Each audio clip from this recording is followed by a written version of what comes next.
Hello friends, मेरा नाम है अंकुर कुमार यादव और आप देख रहे हैं लॉ प्रेप जुडिशरी का यूट्यूब चैनल। आज हम हमारे जिस्ट के 18th एपिसोड के साथ आपके सामने आए हैं। तो चलिए शुरू करते हैं आज का एपिसोड और एक ऐसे टॉपिक के बारे में बात करते हैं जो काफी टाइम से न्यूज में बना हुआ है, काफी कंफ्यूजिंग है। ट्विटर पे भी उसके ऊपर काफी सारे इश्यूज चल रहे हैं, लोग उसको वायरल हो रहा है। क्या मैटर है, चलिए आइए देखते हैं। What is halal and who certified product as being so. अब क्या है, हलाल को लेके काफी कंट्रोवर्सी चल रही है कि क्या मैटर है जहां पे हलाल सर्टिफाइड होता है, क्या वो मीट है। इस तरह की काफी सारी बातें हैं, लेकिन हमें point two point fact wise समझना है कि सिचुएशन क्या है, हलाल का मीनिंग क्या होता है, क्योंकि आप इस एपिसोड के बाद देखेंगे काफी सारे आपके मिथ टूटेंगे, फॉल्स इंफॉर्मेशन जो आपको मिली हुई है वो टूटेगी। चलिए आइए देखते हैं पूरा मैटर क्या था। UP government has ordered a statewide ban on the product being sold with halal certified. क्यों करा है ban? This happened after an FIR was launched at Lucknow Hazratganj police station in which the complainant alleged that some companies have started certifying product as halal in order to increase their sale among a community. FIR में कहा गया है कि साहब कुछ कंपनियां हलाल certified product को बेचना शुरू कर रही हैं एक पर्टिकुलर कम्युनिटी को टारगेट करने के लिए, उनको अपनी तरफ अट्रैक्ट करने के लिए। अब सबसे पहले जानना है हलाल का मीनिंग क्या होता है। What does halal mean? आराम से समझना पूरी सिचुएशन को। Halal is an Arabic word that loosely translate to permissible in English. In Quran the term halal is contrasted with the term haram, meaning forbidden, and is used to designate the categories of lawful and unlawful. यानी simple सा कह रहा है, दो category बनाई गई है as as per Islamic law, क्या चीज खाई जा सकती है, क्या चीज नहीं खाई जा सकती, उनके लिए हलाल एंड हराम दो शब्द यूज करेंगे।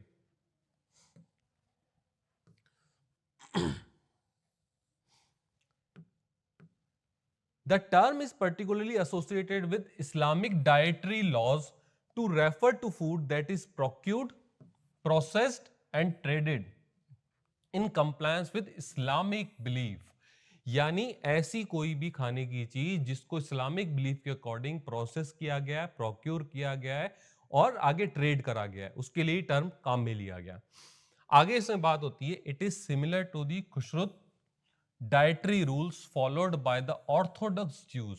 ज्यूज का भी इस तरह से अपना खुद का एक सर्टिफिकेशन था, खुद के लिए टर्मिनोलॉजी यूज करी हुई थी। The two item of food that are most commonly considered haram non halal are pork यानी पिगमेट मीट एंड इंटॉक्सिकेंट्स जैसे अल्कोहल्स। ये दो को क्या इस्लाम ने बोला है, हराम बोला है, यानी उसको अलाउ नहीं करा है उनके लिए। दूसरा, even meats that are not pork must satisfied specific requirement relative to their source, way the animal was killed and how it was process, और उसको प्रोसेस कैसे किया गया है। यानी अगर कोई ऐसा प्रोडक्ट भी है जो पोर्क की कैटेगरी में नहीं है, मस्ट सेटिस्फाइड स्पेसिफिक रिक्वायरमेंट, जैसे कि वो आया कहां से है, उसको प्रोसेस किस तरह किया गया है, उस एनिमल को मारा किस तरह गया है, अगर वो पिग मीट नहीं है तो भी चीजें अप्लाई हो रही हैं। अब आते हैं, when is meat halal? Meat को हलाल कब बोला गया है? In the Indian contest halal is mostly use to refer to the slaughtering technique. ध्यान रखना, इंडिया में हलाल से मीनिंग क्या है? स्लॉटरिंग टेक्निक, उसको मारने की, उसको हलाल करने की, उस टाइम पे उसको किल करने की किस टेक्निक को यूज करा गया है, वहां पे पूरा टेक्निकल अप्रोच है, एम्फेसिस है, used by Muslims. This involves, अब इसमें देखना क्या होता है, किलिंग द लाइव स्टॉक्स और poultry through a single cut. यानी एक सिंगल कट से उसको कहां पे दिया जाता है cut? Jugular vein, carotid artery which carries blood and the windpipe. इन तीनों में से किसी एक के ऊपर शार्प नाइफ से एक कट दिया जाता है, उसके लिए क्या बोला गया है? सिंगल कट के थ्रू। ठीक है। एनिमल, अब आगे क्या कंडीशन है किसी चीज को हलाल डिक्लेयर करने के लिए, animal must be alive and healthy at the time of slaughter, यानी जिस एनिमल को मारा जा रहा है वो उस टाइम पे क्या होना चाहिए, जिंदा होना चाहिए और अलाइव या हेल्दी होना चाहिए, यानी उसको कोई बीमारी नहीं होनी चाहिए उसको किलिंग करते टाइम पे। And all blood must be drained from Kirkus, यानी उसके शव से, बॉडी से सारा खून निकल जाना चाहिए। During this process recitation of prayers known as shahada is also prescribed, यानी उसको मारते टाइम भी उसके लिए प्रेयर होनी चाहिए, जिसको क्या कहा जाता है, शहादा। ठीक है, ये सारी चीजें फुलफिल होनी चाहिए उस क्राइटेरिया में उसको डालने के लिए। अब एक टर्म आप सुनोगे, झटका, कई जगह लिखा रहता है झटका मीट शॉप्स वगैरह के बाहर, उसके बारे में बात कर रहे हैं।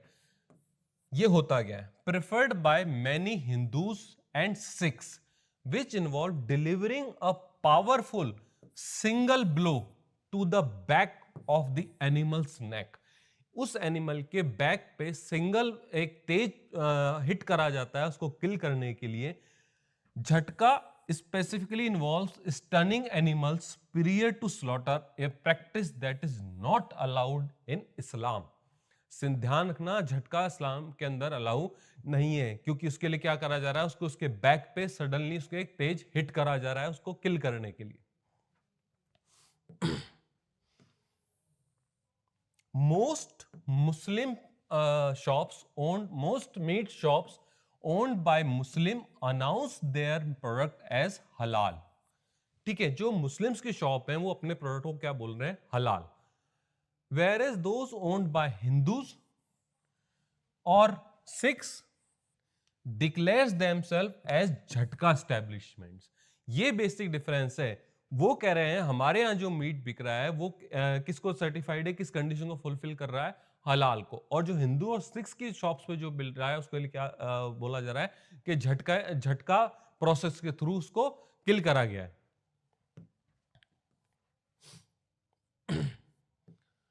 अब आओ यहां इंपॉर्टेंट, यहां थोड़ा सा कंफ्यूजन होगा।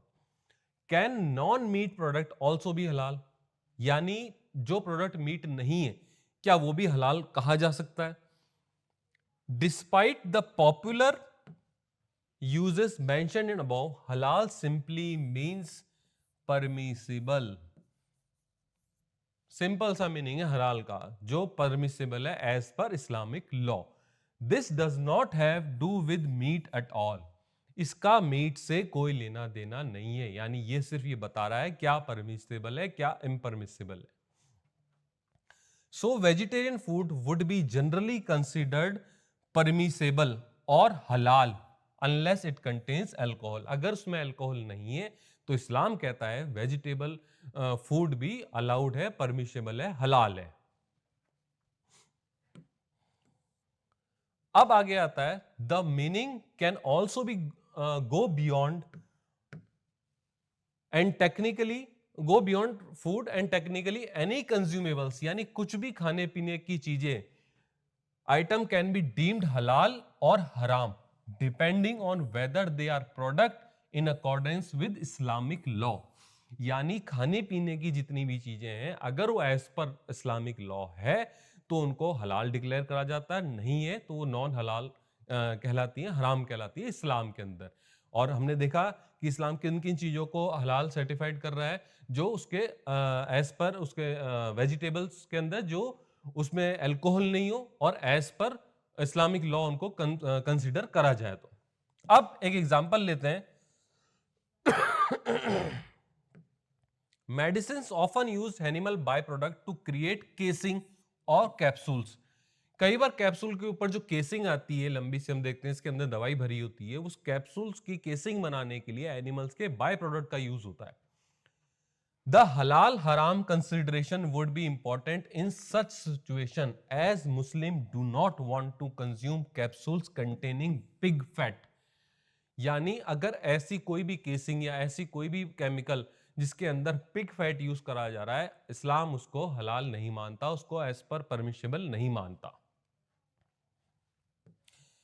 Similarly, the term may also be used in context of personal care product, packaging material, animal feed, etc. यानी ऐसी कोई भी चीज जो कंज्यूमेबल्स के काम आ रही है उन सब के अंदर ये product certification, halal certification use किया जा सकता है।